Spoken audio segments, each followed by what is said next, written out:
Hey, how are you? My name is Ben, and I'm a movie buff.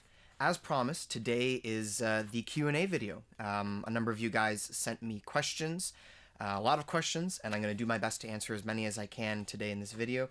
Thank you so much for that. I really appreciate it. As you can see, I printed them out all here so I can refer to them because there are a whole bunch. So let's do this. So the first question I have comes from Tamiwa. Hey man, thank you for your question. What movie reviews slash podcasts slash YouTube channels do you watch? Before I got into watching YouTube videos and YouTube channels, I found this website called Rope of Silicon.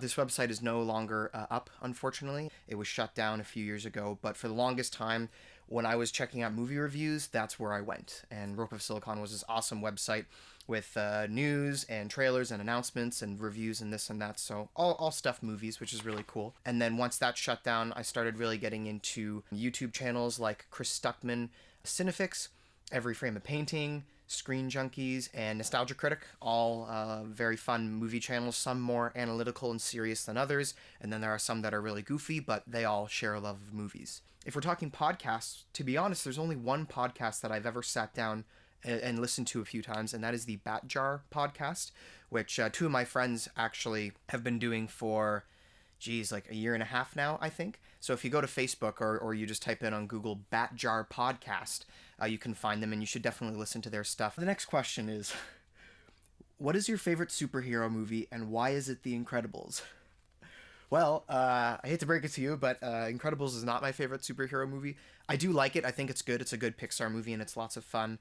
If I had to pick my favorite superhero movie, without a doubt, it would have to be The Dark Knight. And if you're wondering why, just watch it or look at a few reviews online, like on IMDb. I think it's at number 2 in the highest rated movies on IMDb. And for a movie about a guy that dresses up as a bat, for it to be that serious and riveting, it's incredible. It is a fantastic movie. Definitely one of Christopher Nolan's best. Heath Ledger played one of the best villains of all time in that movie. Yeah, it has to be The Dark Knight. Now, because there seems to be this rivalry between DC and Marvel, if I had to pick my favorite superhero that was a Marvel movie, I would pick Spider-Man 2. I think Spider-Man 2 is awesome. I think it's a good upgrade from Spider-Man, which was a good movie, but Spider-Man 2 is definitely much better, and it does a really good job of kind of exploring the further conflict of Peter Parker being Spider-Man. Next question. Is Die Hard the best Christmas movie? Obviously. I would say, so something to keep in mind here is that for me there are two kinds of Christmas movies. There's the traditional kind of Christmas movie. This is It's a Wonderful Life, White Christmas, Home Alone.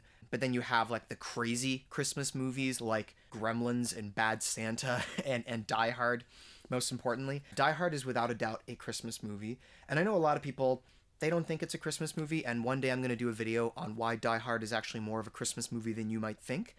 But it has more to do with the fact that it just takes place on Christmas Eve. And this question is from Yash. Hey Yash, thank you for your question.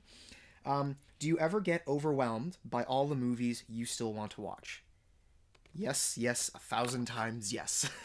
When you've watched as many movies as I have, and then you've also, like, you're checking out movie websites and you're on IMDb every day, like I'm on IMDb probably for an hour or so every day, when you learn about how many movies there are, how many actors and artists and directors there are out there, and wanting to see their works, wanting to see their early works and their later works, and wanting to see obscure movies, yes, I get overwhelmed because there are so many movies that I still want to see.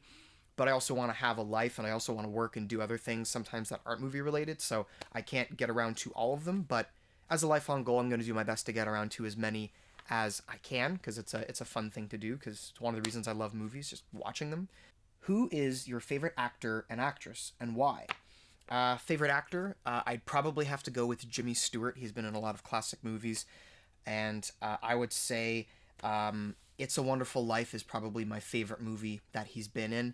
Like his performance, he's so genuine in the role, and you're just with him there the whole time, right? When he's happy, we're happy. When he's sad, we're sad.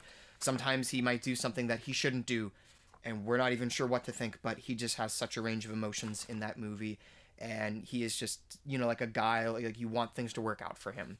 And like the character is so interesting, and the way that Jimmy Stewart brings that to life, he's fantastic. And for my favorite actress, I'd have to pick Sigourney Weaver.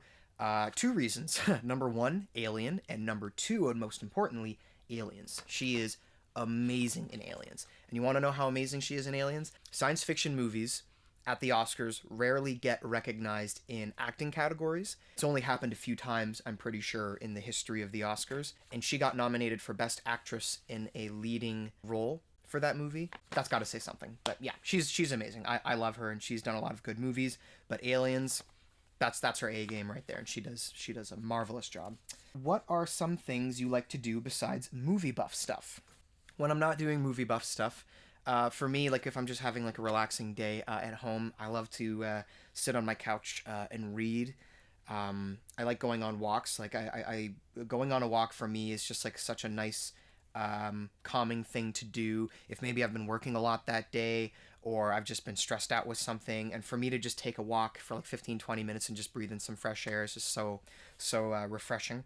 I'm a huge video game guy. I love Nintendo. I currently have a Wii U back at my place. And yeah, I've played lots of Nintendo games. So Super Smash Bros. And Donkey Kong and Mario Kart are all great games. I love playing those games.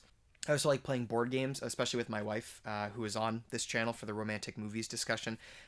She is really competitive.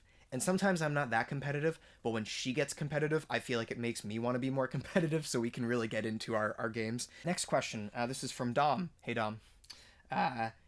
Top 3 movies you're looking forward to in 2018. Number 1, Ready Player One. I read the book back in November of last year, so it's pretty fresh in my mind, and it was an amazing book. I raced through that book in 4 days. And that's huge for me. Normally I take my time with reading books, but that book was amazing, so I just raced through it. And I'm so excited, especially for the fact that the movie's coming out in a few weeks. So I am so excited for what Steven Spielberg has in store for us. So I can't wait. I think it's going to be just pop culture madness with how many references and homages they're going to do and such. So I'm very excited for it. I think it's going to be a lot of fun. So come on, Spielberg, don't let me down. Number 2, Mary Poppins Returns. Just in case you guys haven't heard, there is a new Mary Poppins movie coming out this year. It is not a remake of the original with Julie Andrews. It's not a reboot. It is a sequel. And it's Mary Poppins returning after 30 some odd years to visit the Banks children again. Emily Blunt is playing Mary Poppins. Lin-Manuel Miranda is playing kind of like the Bert type, the secondary male character that's obviously going to be working with Mary Poppins in some way. And I am so nervous for it because I love the original so much, and I'm just so concerned that this one might not be as good as I'm hoping it will be. But we'll see. And number 3, Solo, a Star Wars movie. I'm a Star Wars fan like most other people on planet Earth, so I'm sure there's no surprise as to why I would be excited for this. Next question. This is from Daniel. Hey, Daniel, thank you for your question. Any stage footage of you from Concordia? So I went to school for university at Concordia in Montreal from 2008 to 2012. My major was in film studies. My minor was in theater. And Daniel's wondering if there's any stage footage of me from Concordia. Tale of revenge, betrayal, and deceit. This is the tale of Watermelon. Yeah. Laugh if you will, but this is a serious matter. Yeah, so I guess there is. The link to that video is below. It's a fun retelling of Othello with fruit. So if you're interested, feel free to watch it. That was from 2012, I think. Best performance you've done. So I did a lot of acting as a kid at like summer camps and in high school, where I'd be in musicals and then I'd be in plays. And the best performance I've done, I would say it was, I played this character called Ken from this play called The Bright Blue Mailbox Suicide Note. This was a play that we were entering into the Sears Drama Festival, if you guys are familiar with that. In the play, I played this guy. He attempted to commit suicide like a few years before the events of the play. And his friends find the suicide note of this girl, and they're trying to figure out, like, why did she leave it? Why did she commit suicide? Why did she want us to find it and all this? And they're kind of laughing at it and making jokes about it. And, of course, I kind of stand up to them, and I say, like, guys, this isn't a joking matter. Like, I committed suicide. And they're all like, whoa. But, yeah, it was a pretty serious performance with a bit of lightheartedness in there of me kind of, like, poking a bit of fun at myself. But it was a really interesting character, and I'm very grateful to have played him. Movie you hate the most? Transformers Revenge of the Fallen. Transformers, the first movie was fine.